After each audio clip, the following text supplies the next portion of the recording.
Welcome to Anilkumar econ lab. ഏവർക്കും പുതിയൊരു വീഡിയോയിലേക്ക് സ്വാഗതം. ഇന്നത്തെ വീഡിയോ നമ്മൾ ഉൾപ്പെടുത്തിയിരിക്കുന്നത് +2 ഇക്കണോമിക്സുമായി ബന്ധപ്പെട്ടതാണ്. +2 ഇക്കണോമിക്സിൽ എല്ലാ ചാപ്റ്ററിലും ഒട്ടുമിക്ക ചാപ്റ്ററിലും നമുക്ക് കർവ് ക്വസ്റ്റ്യൻസ് പഠിക്കാനുണ്ട്. ഇമ്പോർട്ടൻ്റ് കർവ് ക്വസ്റ്റ്യൻസ് ആണ് ഇന്ന് ഉൾപ്പെടുത്തിയിരിക്കുന്നത്. ഏറ്റവും പ്രധാനപ്പെട്ട പരീക്ഷയ്ക്ക് ഏറ്റവും നന്നായിട്ട് നല്ല രീതിയിൽ മോസ്റ്റ് റിപ്പീറ്റഡ് ആയിട്ടുള്ള പ്രീവിയസ് അതായത് PYQ ക്വസ്റ്റ്യൻസിനെ ബേസ് ചെയ്തിട്ടുള്ള കർവ് ക്വസ്റ്റ്യൻസ് ആണ് ഉൾപ്പെടുത്തിയിരിക്കുന്നത്. അപ്പോൾ നമ്മളിത് പ്രധാനമായിട്ടും ഉപകാരപ്പെടുന്നത് ഇപ്പോൾ തുല്യത എഴുതാൻ പോകുന്നവർക്കും തുല്യത +2 എഴുതാൻ പോകുന്നവർക്കും അതുപോലെ തന്നെ പരീക്ഷ എഴുതാൻ പോകുന്ന മുഴുവൻ വിദ്യാർത്ഥികളും മസ്റ്റ് വാച്ച് എന്നാണ് ഞാൻ ഉദ്ദേശിക്കുന്നത്. നിർബന്ധമായിട്ട് നിങ്ങൾ കാണണം. നിങ്ങൾക്ക് 100% യൂസ്ഫുൾ ആയിട്ടുള്ള ഒരു വീഡിയോ ആണ്. ഒരിക്കലും നിങ്ങളിത് മിസ്സാക്കരുത്. ആദ്യം മുതൽ അവസാനം വരെ നിങ്ങളിത് കാണണമെന്നാണ് അഭ്യർത്ഥിക്കുന്നത്. ഒന്നാമത്തെ chapter introduction to micro economics ആണ്. നമുക്കറിയാം എക്കണോമിക്സിൻ്റെ 2 ഭാഗങ്ങളുണ്ടല്ലോ. അതിപ്പോൾ പറഞ്ഞിട്ട് കാര്യമില്ല, നമുക്ക് ഓൾറെഡി എല്ലാം അറിയുന്നതാണ്. എന്നാലും ഞാനത് ജസ്റ്റ് ഒന്ന് ഓർമ്മപ്പെടുത്തുകയാണ്. എക്കണോമിക്സിന് 2 ഭാഗങ്ങളുണ്ട്, micro economics, macro economics. Micro എക്കണോമിക്സിൽ നമുക്ക് ഈ വർഷം പഠിക്കാനുള്ളത് 5 ചാപ്റ്ററാണ്. ഓക്കെ, മുമ്പത്തെ വീഡിയോകളിൽ ഞാനത് പറഞ്ഞിട്ടുണ്ട്. അപ്പോൾ ഈ 5 ചാപ്റ്ററിലെ പ്രധാനപ്പെട്ട കർവുകളും മൈക്രോ എക്കണോമിക്സിൽ, അതുപോലെ തന്നെ മാക്രോ എക്കണോമിക്സിൽ നമുക്ക് 6 ചാപ്റ്റർ തന്നെ പഠിക്കാനുണ്ട്. 6 ചാപ്റ്ററിൽ ഇമ്പോർട്ടൻ്റ് ആയിട്ടുള്ള കർവുകളാണ് ഉൾപ്പെടുത്തിയിരിക്കുന്നത്. അപ്പോൾ ജസ്റ്റ് അതിൻ്റെ തിയറി കൂടി നമ്മൾ മെൻഷൻ ചെയ്തു പോകും. കാരണം കർവ് മാത്രം പറഞ്ഞാൽ പോരല്ലോ, എന്താണ് കർവ് ഉദ്ദേശിക്കുന്നത് എന്ന് കൂടി നമ്മളൊന്ന് മനസ്സിലാക്കണം. കുറച്ച് ഫാസ്റ്റായിട്ട് പോകും, കാരണം ഇത് കുറച്ച് ലെങ്തി ആകും. അപ്പോൾ അത് മാക്സിമം ചുരുക്കാൻ വേണ്ടിയിട്ടാണ് അങ്ങനെ ചെയ്യുന്നത്. ഇൻട്രൊഡക്ഷൻ ടു മൈക്രോ എക്കണോമിക്സ് ആണ് ഒന്നാമത്തേത്. ഇതിൽ നമുക്ക് ആദ്യത്തെ ഒരു കർവ് എന്ന് പറയുന്നത് ഏറ്റവും പ്രധാനപ്പെട്ട ഒരു കർവാണ് പ്രൊഡക്ഷൻ പോസിബിലിറ്റി കർവ് എന്ന് പറയുന്നത്. പ്രൊഡക്ഷൻ പോസിബിലിറ്റി കർവിൻ്റെ മറ്റൊരു പേര് PPC എന്നാണ് നമ്മൾ അതിൻ്റെ ഷോർട്ട് ഫോമിൽ വിളിക്കുക. PPC അതിനെ മറ്റു പേരുകളാണ് PTC, അതുപോലെ തന്നെ PPF, അതായത് പ്രൊഡക്ഷൻ ട്രാൻസ്ഫോർമേഷൻ കർവ് എന്നും പ്രൊഡക്ഷൻ പോസിബിലിറ്റി ഫ്രോണ്ടിയർ എന്നും നമ്മൾ ഇതിനെ വിളിക്കാറുണ്ട്. മലയാളത്തിലാണെങ്കിൽ എന്താ പറയുക, ഉൽപാദന സാധ്യത വക്രം എന്നാണ് പറയുന്നത്. ഉൽപാദന സാധ്യത വക്രം ഇതെന്താ ഉദ്ദേശിക്കുന്നത്? It is the locus of points of combinations of 2 goods which can be produced in an economy with the available resources എന്നാണ്. ഒരു സമ്പദ് വ്യവസ്ഥയിൽ ഉൽപ്പാദിപ്പിക്കുന്ന ലഭ്യമായ വിഭവങ്ങൾ ഉപയോഗിച്ചുകൊണ്ട് ഉൽപ്പാദിപ്പിക്കുന്ന 2 വസ്തുക്കളുടെ അളവുകളെ ചേർത്ത് വരച്ചാൽ കിട്ടുന്നതാണ് PPC. ഓക്കെ, അപ്പോൾ അതിൻ്റെ കർവ് വളരെ ഇമ്പോർട്ടൻ്റ് ആണ്. ആ കർവിൻ്റെ ഷേപ്പ് കോൺകേവ് ആണ്. ഓക്കെ, PPCയുടെ ഷേപ്പ് കോൺകേവ് ആണ്. PPC ആ ഒരു കോൺസെപ്റ്റ് ഡെവലപ്പ് ചെയ്ത് തന്നിരിക്കുന്നത് ആരാണ്? P.A. സാമുവൽസൺ ആണ്. Paul A. സാമുവൽസൺ ആണ് PPC എന്ന് പറയുന്ന ആശയം കൊണ്ടുവന്നിട്ടുള്ളത്, അല്ലെങ്കിൽ ആദ്യം ഒരു തിയറി ഇൻട്രൊഡ്യൂസ് ചെയ്തത് സാമുവൽസൺ ആണ്. ഓക്കെ, ആ PPCയുമായിട്ട് തന്നെ കണക്ട് ചെയ്യാവുന്ന മറ്റൊരു ചോദ്യമാണ് പരീക്ഷയ്ക്ക്. ഇതൊരു 3 മാർക്കിൻ്റെ ക്വസ്റ്റ്യൻ ആണ്. ഈ രണ്ടും ഇപ്പം ഞാൻ പറയാൻ പോകുന്നതും ഇപ്പോൾ ഈ പറഞ്ഞതും 3 മാർക്കിൻ്റെ ക്വസ്റ്റ്യൻ ആണ്. Draw the PPC and mark on them എന്ന് പറഞ്ഞിട്ട് നമുക്ക് 3 പോയിന്റ് തരും. അതായത് ഒരു PPC നമുക്ക് ഓൾറെഡി നമ്മുടെ ക്വസ്റ്റ്യൻ പേപ്പറിൽ ഉണ്ടാകും. ആ ക്വസ്റ്റ്യൻ പേപ്പറിലേക്ക് അതിൽ തന്നിരിക്കുന്നത് പ്രകാരം ആ ചിത്രത്തിൽ നമ്മൾ പിന്നെ അടയാളപ്പെടുത്തേണ്ട 3 കാര്യങ്ങൾ കൂടി ഉണ്ടാവും. ഒന്ന് ഗ്രോത്ത് ഓഫ് റിസോഴ്സസ് ആണ്, രണ്ടാമത്തേത് ഫുള്ളി യൂട്ടിലൈസേഷൻ ഓഫ് റിസോഴ്സസ് ആണ്, അല്ലെങ്കിൽ മാക്സിമം യൂട്ടിലൈസേഷൻ ഓഫ് റിസോഴ്സസ് ആണ്, മൂന്നാമത്തേത് under utilisation of resources or partial utilisation of resources, അതായത് വിഭവങ്ങളുടെ അമിത ഉപയോഗം, വിഭവങ്ങളുടെ പൂർണ്ണ ഉപയോഗം, വിഭവങ്ങളുടെ ഭാഗിക ഉപയോഗം എന്നിങ്ങനെ 3 പോയിന്റും തരും, ഒരു കർവും തരും. ഓക്കെ, അതായത് PPCയുടെ ഒരു ചിത്രവും തരും. എന്നിട്ട് ഈ 3 കാര്യങ്ങൾ ആ ഒരു ചിത്രത്തിൽ രേഖപ്പെടുത്താൻ വേണ്ടിയും ഈ PPCയുമായി കണക്ട് ചെയ്ത് ചോദിക്കാം. 3 മാർക്കിൻ്റെ ഒരു ചോദ്യമാണ്. ഒന്നാമത്തെ ചാപ്റ്ററിൽ നമുക്കത് മാത്രമേ കർവായിട്ട് പ്രതീക്ഷിക്കാനുള്ളൂ. ഇനി രണ്ടാമത്തെ chapter theory of the consumer behaviour ആണ്. വെരി ഇമ്പോർട്ടൻറ്റ് ചാപ്റ്റർ ആണ് theory of the consumer behaviour. അത് നമ്മുടെ മസ്റ്റ് രീതിയിലുള്ള ക്വസ്റ്റ്യൻസിനെ ഇമ്പോർട്ടൻ്റ് കൊടുത്ത് നമ്മൾ പഠിക്കണം. എല്ലാത്തിൻ്റെയും ഇമ്പോർട്ടൻസ് ക്വസ്റ്റ്യൻസ് ഞാൻ മുമ്പത്തെ വീഡിയോയിൽ അപ്ലോഡ് ചെയ്തിട്ടുണ്ട്. കാണാത്തവരുണ്ടെങ്കിൽ നിർബന്ധമായിട്ടും കാണണം. പരീക്ഷ ആയാലും വേണ്ടില്ല, നിങ്ങളുടെ ഇമ്പ്രൂവ്മെൻറ്റ് പരീക്ഷ ആയാലും വേണ്ടില്ല, ഇനി വരാനിരിക്കുന്ന അടുത്ത വർഷത്തെ കുട്ടികൾക്കായാലും, അതുപോലെ തന്നെ ഇപ്പോൾ തുല്യത 5-ാം തീയതി അടുത്ത മാസം എഴുതാൻ പോകുന്ന വിദ്യാർത്ഥികൾക്കായാലും പഠിതാക്കൾക്കായാലും ഇതെല്ലാം ഉപകാരപ്പെടുന്നതാണ്. വീണ്ടും ഓരോരുത്തർ ചോദിക്കും, അതില്ലേ ഇതില്ലേ അങ്ങനെയില്ലേ എങ്ങനെയില്ലേ എന്നൊക്കെ ചോദിക്കും. പക്ഷേ അല്ലെങ്കിൽ നിങ്ങൾക്ക് വീഡിയോ ആയിട്ട് ചെയ്തു തന്ന അങ്ങനെയുള്ള ക്ലാസ്സുകളൊന്നും നിങ്ങൾ മുഴുവനായിട്ട് കാണുകയില്ല. ഓക്കെ, അപ്പോൾ നിർബന്ധമായിട്ട് നിങ്ങളത് കാണുക. അത് ഉപകാരമുള്ള കാര്യങ്ങളാണ്. ഓക്കെ, അപ്പോൾ ഇതിൽ ഈ രണ്ടാമത്തെ ചാപ്റ്ററിൽ നമുക്ക് ഏറ്റവും പ്രധാനപ്പെട്ട ഒരു കർവ് എന്ന് പറയുന്നത് ബജറ്റ് ലൈൻ ആണ്. അപ്പോൾ ഇതുമായി ബന്ധപ്പെട്ട് ബജറ്റ് ലൈൻ എന്താണ് എന്ന് ചോദിക്കും. ബജറ്റ് ലൈൻ എന്താണ്, ബജറ്റ് ലൈൻ്റെ ഇക്വേഷൻ എന്താണ്, ബജറ്റ് ലൈൻ്റെ കർവ് വരയ്ക്കണം, ബജറ്റ് ലൈൻ്റെ ഹൊറിസോണ്ടൽ ഇൻ്റർസെപ്റ്റ് മാർക്ക് ചെയ്യണം, ബജറ്റ് ലൈൻ്റെ വെർട്ടിക്കൽ ഇൻ്റർസെപ്റ്റ് മാർക്ക് ചെയ്യണം, ബജറ്റ് ലൈൻ്റെ സ്ലോപ്പ് എന്താണ്, ഇത്രയും കാര്യങ്ങൾ ബജറ്റ് ലൈനുമായിട്ട് ബന്ധപ്പെടുത്തി ചോദിക്കും. അപ്പോൾ ബജറ്റ് ലൈൻ്റെ കർവ് കൃത്യമായിട്ട് മനസ്സിലാക്കിക്കോ. ബജറ്റ് ലൈൻ എന്ന് പറഞ്ഞാൽ എന്താണ്? It is the line which consist of all the bundle that costly exactly equal to the consumer consumers income. ഒരു ഉപഭോക്താവ് തന്റെ വരുമാനത്തിന് തുല്യമായി വാങ്ങുന്ന രണ്ട് വസ്തുക്കളുടെ അളവുകളെ ചേർത്ത് വരച്ചാൽ കിട്ടുന്നതാണ് ബജറ്റ് ലൈൻ. ഒരു ഉപഭോക്താവ് തന്റെ വരുമാനത്തിന് തുല്യമായി വാങ്ങുന്ന രണ്ട് വസ്തുക്കളുടെ അളവുകളെ ചേർത്ത് വരച്ചാൽ കിട്ടുന്നതാണ് എന്ത് budget line. It is the line in which consist of all the bundles that cost exactly equal to the consumers income എന്നുള്ളതാണ് അതിന്റെ തിയറി പറയുന്നത്. Budget line X and Y axis വരച്ച് നമുക്ക് പ്രത്യേകിച്ച് അളവൊന്നും വേണ്ട. നമ്മൾ വൈ ആക്സിസിൽ നിന്ന് എക്സ് ആക്സിസിലേക്ക് നമ്മൾ ചെരിച്ചു വരയ്ക്കുന്നു. രണ്ട് ഭാഗവും മുട്ടി ലീനിയർ പോലെ, അതായത് രണ്ട് എക്സും വൈയിലും മുട്ടിച്ച് നമ്മൾ ലീനിയർ പോലെ വരയ്ക്കുന്നു. അതിന്റെ ഇക്വേഷൻ ആ ഒരു ബജറ്റ് ലൈനിന്റെ മുകളിലായിട്ട് ഇക്വേഷൻ കൊടുക്കുക.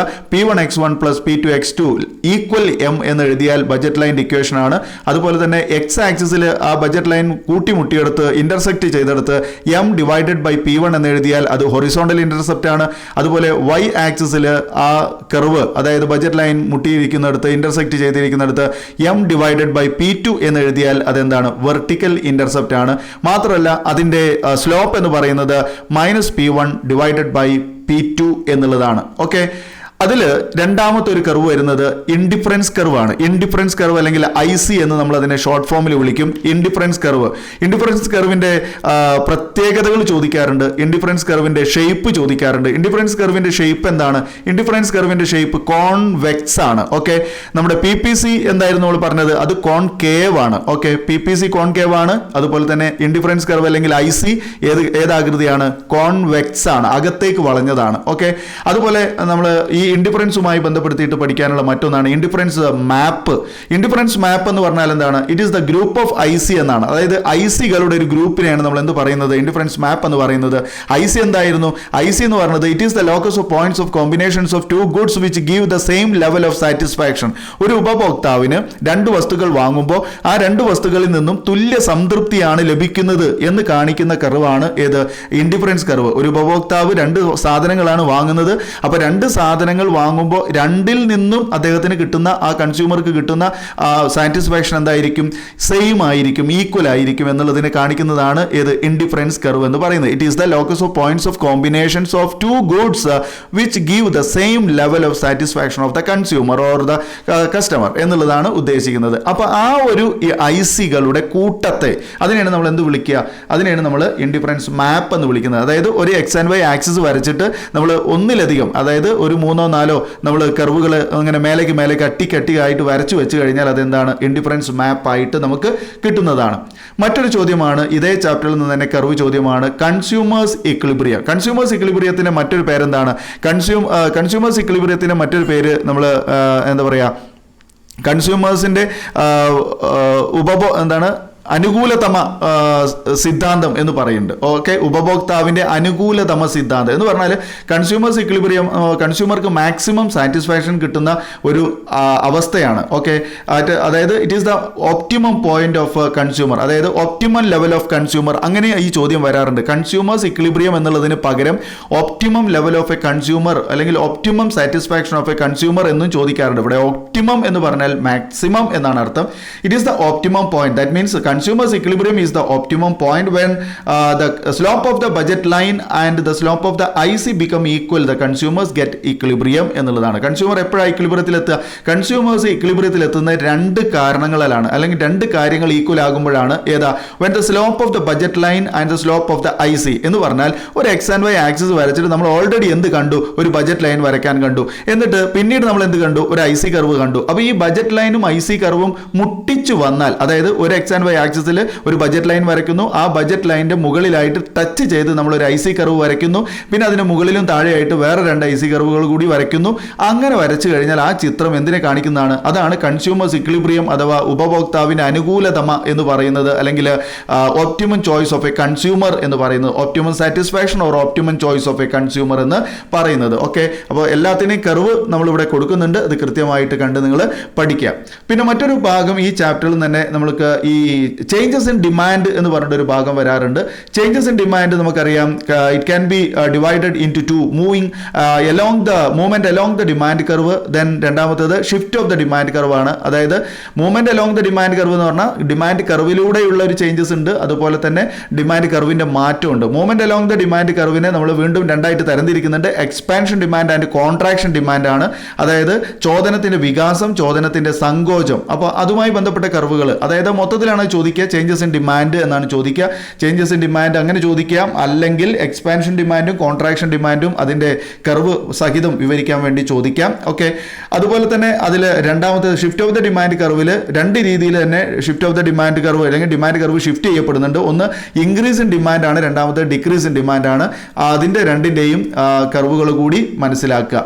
പിന്നെ മറ്റൊരു ചോദ്യം ഇതിൽ ഇലാസ്റ്റിസിറ്റി ഓഫ് ഡിമാൻഡുമായി ബന്ധപ്പെട്ടതാണ്. പ്രൈസ് ഇലാസ്റ്റിസിറ്റി ഓഫ് ഡിമാൻഡിന്റെ ഡിഗ്രീസ് പഠിക്കണം. Price elasticity of demand degrees 5 ഡിഗ്രികൾ ഉണ്ടല്ലോ. ഈ 5 ഡിഗ്രികൾക്കും 5 ചിത്രങ്ങളുണ്ട്. ഓക്കെ, അതായത് ഒന്ന് പെർഫെക്റ്റ്ലി ഇലാസ്റ്റിക് ഡിമാൻഡ്, അതുപോലെ perfectly inelastic demand, elastic demand, inelastic demand, unitary elastic demand. ഇങ്ങനെ 5 ഡിഗ്രികളുണ്ട്. 5 ഡിഗ്രികൾക്കും 5 കർവുകളുണ്ട്. ഓക്കെ, അപ്പോൾ പെർഫെക്റ്റ്ലി ഇലാസ്റ്റിക് ഡിമാൻഡിന്റെ കർവിന്റെ ഷേപ്പ് എന്തായിരിക്കും? അതായത് എക്സ് ആക്സിസിന് സമാന്തരമായിരിക്കും ഡിമാൻഡ് കർവ്, അതായത് പാരലൽ ടു എക്സ് ആക്സിസ് ആയിരിക്കും. രണ്ടാമത്തത് ഡിമാൻഡ് കർവ് പെർഫെക്റ്റ്ലി ഇൻഇലാസ്റ്റിക് ആണെങ്കിൽ അതിൽ ഡിമാൻഡ് കർവ് എന്തായിരിക്കും? വൈ ആക്സിസിന് പാരലൽ ആയിരിക്കും, അതായത് പാരലൽ ടു വൈ ആക്സിസ് ആയിരിക്കും ഡിമാൻഡ് കർവ്. മൂന്നാമത്തേത് ഇലാസ്റ്റിക് ഡിമാൻഡ് ആണ്. ഇലാസ്റ്റിക് ഡിമാൻഡ് പ്രത്യേകത എന്താണ്? അത് ലെഫ്റ്റ് അപ് ടു റൈറ്റ് ഡൗണിലേക്ക് സ്ലോപ്പ് ചെയ്യുന്നതാണ്. അതെങ്ങനെയാണ്? അതൊരു പാരലൽ സ്ലോപ്പ് ആയിട്ടാണ് വരുന്നത്. അതായത് പ്രൈസിനേക്കാൾ കൂടുതലായിട്ട് ഡിമാൻഡ് ഉണ്ടാകുന്നുള്ളതാണ്. ഓക്കെ, പ്രൈസ് ചേഞ്ച് ചെയ്യുന്നതിനേക്കാൾ കൂടുതലായിട്ട് ഡിമാൻഡ് ചേഞ്ച് ചെയ്യുന്നുള്ളതാണ് ഏത്? ഇലാസ്റ്റിക് ഡിമാൻഡിൽ വരുന്നത്. ദെൻ നാലാമത്തത് കുത്തനെ, അതായത് സ്റ്റീപ്പ് സ്ലോപ്പ് ആണ് അവിടെ കാണിക്കുന്നത് ഇൻഇലാസ്റ്റിക്കിൽ. പിന്നെ യൂണിറ്ററി ഇലാസ്റ്റിക് ഡിമാൻഡ് എന്ന് പറഞ്ഞാൽ നമ്മൾ നേരത്തെ നമ്മുടെ ഐസി കർവ് ഒക്കെ വരച്ച പോലെ രണ്ട് ഭാഗവും ഈക്വൽ ആയിട്ട് വരുന്ന രീതിയിലുള്ളതാണ്. ഓക്കെ, എല്ലാത്തിൻ്റെയും ചിത്രം ഞാനിവിടെ കൊടുത്തിട്ടുണ്ട്. പിന്നെ നമുക്ക് മറ്റൊരു ഭാഗം എന്ന് പറയുന്നത് ഈ ചാപ്റ്ററിൽ തന്നെ methods and measurement of elasticity of demand എന്ന് പറഞ്ഞതിൽ നമ്മുടെ ജിയോമെട്രിക് മെത്തേഡ് അല്ലെങ്കിൽ സ്ട്രൈറ്റ് ലൈൻ മെത്തേഡ് അല്ലെങ്കിൽ പോയിന്റ് മെത്തേഡ് എന്ന് പറഞ്ഞിട്ട് ഒരു ചോദ്യം, ഒരു ടോപ്പിക് ഉണ്ട്. അതായത് നമ്മുടെ എന്താ പറയുക, പോയിന്റ് മെത്തേഡ് അല്ലെങ്കിൽ ബിന്ദു രീതി അല്ലെങ്കിൽ നേർരേഖ രീതി എന്നൊക്കെ പറയും. അവിടെ നമുക്കൊരു കർവ് പഠിക്കാനുണ്ട്. അതായത് ഇലാസ്റ്റിസിറ്റി ഓഫ് ഡിമാൻഡ് മെഷർ ചെയ്യപ്പെടുന്നത് എങ്ങനെയാണെന്ന് കാണിക്കുന്ന ഒരു കർവാണ്. അവിടെ ലോവർ സെഗ്മെന്റിനെ അപ്പർ സെഗ്മെന്റ് കൊണ്ട് ഡിവൈഡ് ചെയ്യുക എന്നുള്ളതാണ്. അതായത് കീഴ്ഭാഗം ഡിവൈഡഡ് ബൈ മേൽഭാഗം എന്ന് പറയുന്ന ഒരു ഇക്വേഷനാണ്. അതായത് lower segment divided by upper segment എന്ന് പറയുന്ന ഒരു ഇക്വേഷനാണ് അവിടെ ഉപയോഗിക്കുന്നത്. ഓക്കെ, ഇത്രയും കാര്യങ്ങളാണ് നമുക്ക് ആ ഒരു രണ്ടാമത്തെ ചാപ്റ്ററിൽ, മൈക്രോ എക്കണോമിക്സിന്റെ രണ്ടാമത്തെ ചാപ്റ്ററിൽ കർവുകളായിട്ട് പ്രധാനപ്പെട്ട കർവുകളാണ്. അതെല്ലാം ഉൾപ്പെടുത്തി ഞാൻ പറഞ്ഞിട്ടുണ്ട്. ഇനി മൂന്നാമത്തെ ചാപ്റ്റർ പ്രൊഡക്ഷൻ ആൻഡ് കോസ്റ്റ് ആണ്. പ്രൊഡക്ഷൻ ആൻഡ് കോസ്റ്റിലെ ഏറ്റവും പ്രധാനപ്പെട്ട ഒരു കർവ് ഉണ്ട്. അത് law of variable proportion or law of diminishing marginal product എന്ന് പറഞ്ഞ തിയറിയുമായി ബന്ധപ്പെട്ടതാണ്. അതായത് വിഭേദക അനുപാത നിയമം അല്ലെങ്കിൽ അപജയ സീമാന്ത ഉൽപ്പന്ന നിയമം എന്ന് പറയും. ആ വിഭേദക അനുപാത നിയമം അല്ലെങ്കിൽ ലോ ഓഫ് വേരിയബിൾ പ്രൊപ്പോർഷനുമായി ബന്ധപ്പെട്ട് നമുക്കറിയാം 3 സ്റ്റേജുകൾ കൊടുത്തിട്ടുള്ള ഒരു കർവാണ്. അതായത് total product, average product, marginal product, ഇങ്ങനെ 3 പ്രോഡക്റ്റുകൾ 3 സ്റ്റേജിലൂടെ പാസ് ചെയ്യുന്നതുമായി ബന്ധപ്പെട്ട ഒരു കർവാണ്. സ്റ്റേജ് 1, സ്റ്റേജ് 2, സ്റ്റേജ് 3 എന്ന് പറഞ്ഞിട്ടുള്ള ഒരു കർവാണ്. അത് കൃത്യമായിട്ട് നിങ്ങൾ പഠിക്കണം.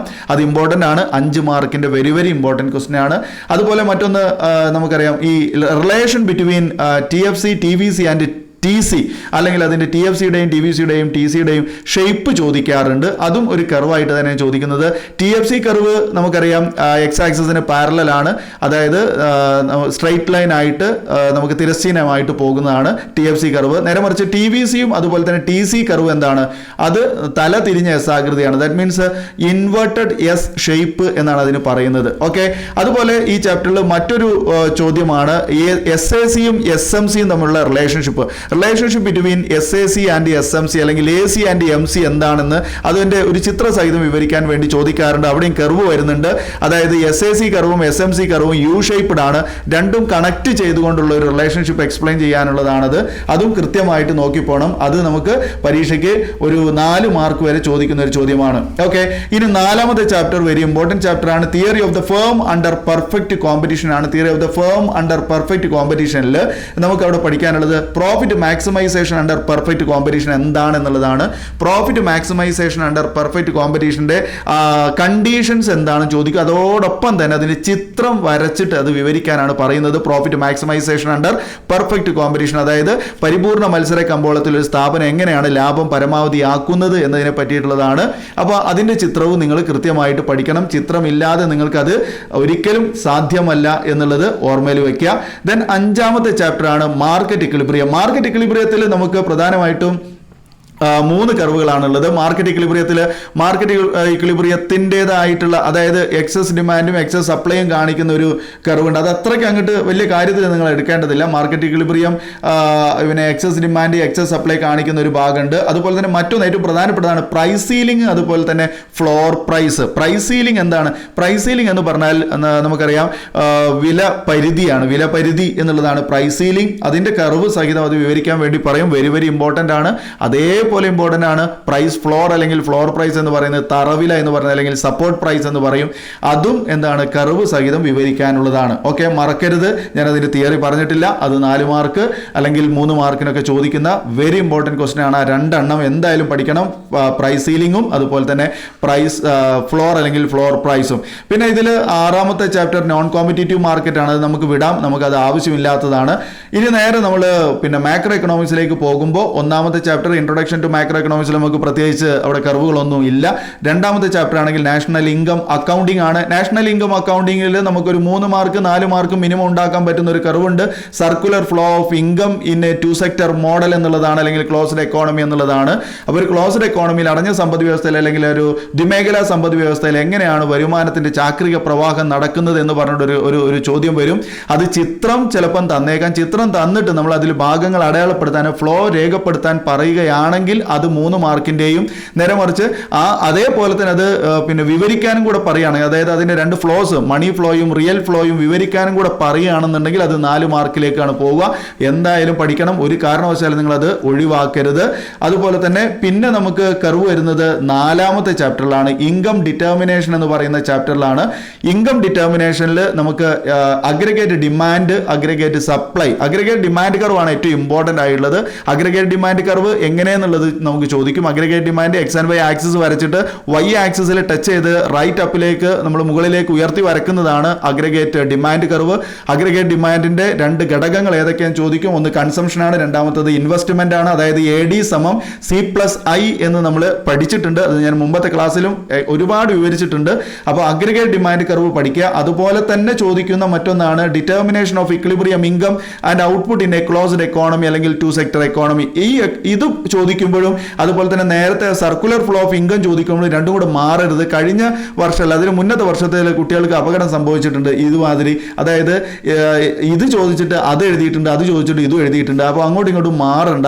Determination of equilibrium income and output in a closed economy എന്ന് പറഞ്ഞാൽ ഇവിടെ ഡിറ്റർമിനേഷൻ ഇക്വിലിബ്രിയം എന്ന് കാണുമ്പോൾ ഈ നമ്മുടെ ചോദ്യം ഏതാണ്? നമ്മുടെ മാക്രോ എക്കണോമിക്സിന്റെ 4ാമത്തെ ചാപ്റ്റർ ആണ്. അതായത് ഇവിടെ നമുക്ക് അഗ്രിഗേറ്റ് ഡിമാൻഡും അതുപോലെ തന്നെ അഗ്രിഗേറ്റ് സപ്ലൈയും കർവ് കണക്ട് ചെയ്തുകൊണ്ടാണ് വരയ്ക്കേണ്ടത്. ഇവിടെ കാണിച്ചിട്ടുണ്ട്. ഇതുപോലെ തന്നെ നമ്മൾ വരയ്ക്കുക. അവിടെ നമുക്കൊരു ഇക്വിലിബ്രിയം കിട്ടും, അതായത് ഒരു എഫക്റ്റീവ് ഡിമാൻഡ് കിട്ടും, ഫലപ്രദ ചോദനം കിട്ടും. അതായത് AS = AD എന്ന് പറയുന്ന ഭാഗത്ത് എഫക്റ്റീവ് ഡിമാൻഡ് ഉണ്ടാകും അല്ലെങ്കിൽ ഫലപ്രദ ചോദനം ഉണ്ടാകും. അതൊക്കെ ഒന്ന് നോക്കി മനസ്സിലാക്കുക. കർവ് വളരെ ഇമ്പോർട്ടൻ്റ് ആണ്. 5 മാർക്കിന്റെ ഒരു ചോദ്യമാണത്. അതുപോലെ നമ്മൾ ലാസ്റ്റ് ചാപ്റ്ററിലാണ് പിന്നെ നമുക്കൊരു കർവ് വരുന്നത്. അതായത് ഓപ്പൺ ഇക്കോണമി ആൻഡ് മാക്രോ ഇക്കണോമിക്സിൽ നമുക്കറിയാം ഡിറ്റർമിനേഷൻ ഓഫ് എക്സ്ചേഞ്ച് റേറ്റ് എന്ന് പറഞ്ഞൊരു ഭാഗമുണ്ട്. ഡിറ്റർമിനേഷൻ ഓഫ് എക്സ്ചേഞ്ച് റേറ്റിൽ fixed exchange rate, flexible exchange rate, അതുപോലെ തന്നെ മാനേജ്ഡ് ഫ്ലോട്ടിംഗ് എക്സ്ചേഞ്ച് റേറ്റ്, ഇങ്ങനെയാണ് വിനിമയ നിരക്ക് നിർണ്ണയിക്കുന്ന രീതികളുള്ളത്.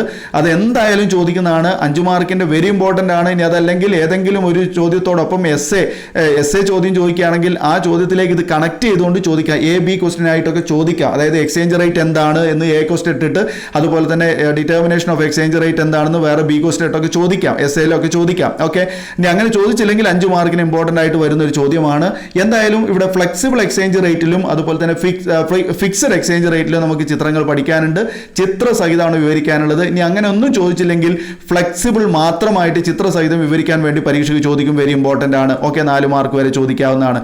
ഓക്കെ മക്കളെ, അപ്പോൾ പരീക്ഷയ്ക്ക് നിങ്ങൾ തയ്യാറെടുക്കുന്നുണ്ടെങ്കിൽ അല്ലെങ്കിൽ നല്ല മാർക്ക് വാങ്ങാനാണ് നിങ്ങൾ ആഗ്രഹിക്കുന്നതെങ്കിൽ കർവ് നിർബന്ധമായിട്ട് പഠിച്ചു പോകേണ്ടതാണ്. കർവ് ക്വസ്റ്റ്യൻസ് ഒക്കെ. അപ്പോൾ ഏറ്റവും പ്രധാനപ്പെട്ട ഒരുപാട് കാലങ്ങളായിട്ട് സ്ഥിരമായിട്ട് ചോദിക്കുന്ന PYQ ക്വസ്റ്റ്യൻസ് ബേസ് ആയിട്ടുള്ള ചോദ്യങ്ങളും അതിൻ്റെ ഉത്തരങ്ങളുമാണ്, കർവ് ചോദ്യങ്ങളും ഉത്തരങ്ങളുമാണ് ഇപ്പോൾ തന്നത്.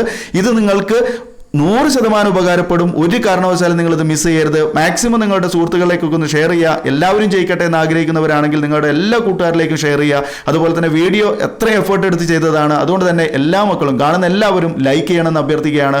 വീഡിയോ ലൈക്ക് ചെയ്യുക. അതുപോലെ തന്നെ നമ്മുടെ ചാനൽ ഒന്ന് സബ്സ്ക്രൈബ് ചെയ്ത് തൊട്ടടുത്തുള്ള ബെൽ ബട്ടൺ ഓൾ എന്ന് എനേബിൾ ചെയ്ത് വെക്കുക. പുതിയ ക്ലാസ്സുകളൊക്കെ നിങ്ങൾക്ക് കിട്ടും, പുതിയ വിവരങ്ങൾ കിട്ടും. എക്സാമുമായി ബന്ധപ്പെട്ടതും മാർക്ക് ഷീറ്റുമായി ബന്ധപ്പെട്ടതും മെർജ് ചെയ്യേണ്ട കാര്യങ്ങളെ സംബന്ധിച്ച് എല്ലാ കാര്യങ്ങളും നമ്മുടെ +2 SSLC VHSC തുടങ്ങിയുള്ള എല്ലാ പരീക്ഷകളും എല്ലാ കാര്യങ്ങളെ സംബന്ധിച്ചും നമ്മുടെ ചാനലിൽ വീഡിയോകൾ വരുന്നതാണ്. അപ്പോൾ അത്തരം കാര്യങ്ങളൊക്കെ നിങ്ങൾക്കും നിങ്ങളുടെ സുഹൃത്തുക്കൾക്കൊക്കെ ആവശ്യമുണ്ടാവും. എന്തായാലും നിങ്ങളുടെ ചാനൽ ഒന്ന് സബ്സ്ക്രൈബ് ചെയ്ത് ഫോളോ ചെയ്ത് പോരുക. ഓക്കെ, അപ്പോൾ ഇനി നമുക്ക് വീണ്ടും പുതിയൊരു ടോപ്പിക്കുമായി പുതിയ വീഡിയോ കാണാം. ഈ വീഡിയോ കണ്ടിരുന്ന എല്ലാവർക്കും നന്ദി.